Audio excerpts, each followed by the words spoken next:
కాంగ్రెస్ విమర్శించడం అంటే ఫ్యాషన్ మనందరికీ. చాలా ఫ్యాషన్ కాంగ్రెస్ విమర్శించడం అంటే. కాంగ్రెస్ కొన్ని వందల సంస్థలు నిర్మించింది, కొన్ని వందల సంస్థలు తీసుకొచ్చింది, కొన్ని డ్యాములు నిర్మించింది, సైన్స్ని డెవలప్ చేసింది, యూనివర్సిటీలు పెట్టింది. ఇన్ని చేసినా కూడా ఈ జనరేషన్కి అదొక కలుపు మొక్కలా కనపడుతుంది, ఇంక్లూడింగ్ మీ. నాకు కూడా అబద్ధం. ఒక అబద్ధాన్ని అద్భుతంగా నిలబెట్టి ఒక నిజంలాగా చూపిస్తున్నారు. 7 సంవత్సరాల్లో భారతీయ జనతా పార్టీ ఈ దేశంలో ఒక డ్యామ్ నిర్మించిందా? ఇవాళ మీరేదో అక్కడ రోహతాంగ్ దగ్గర అక్కడ ఒక పాస్ బ్రిడ్జిని, అది కూడా కాంగ్రెసే మొదలుపెట్టింది.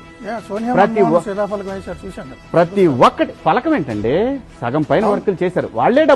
ఇవన్నీ వాళ్లే కదా క్రియేట్ చేసింది. ఇస్రో మీరు తెచ్చారా? ఒక సైన్స్ సంబంధించింది. ఇండియాకి సంబంధించి సైబర్ సిస్టంలో సెక్యూరిటీ సిస్టాన్ని మన్మోహన్ సింగ్ గారి హయాంలో నభూతో నా భవిష్యత్ ఇంకెవడ కూడా మన సెక్యూరిటీ సిస్టమ్ను బ్రేక్ చేయలేడు. అమెరికాని ఎన్నోసార్లు బ్రేక్ చేశారు.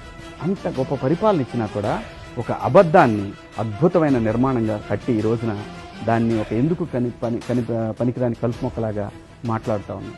దాంతోపాటు ఉన్న ప్రభుత్వాలు అటు మీడియాను ఉన్న వ్యవస్థల్ని అన్నిటినీ వాడుకొని ఈరోజు దేశాన్ని భ్రష్టు పట్టిస్తున్నారు సార్.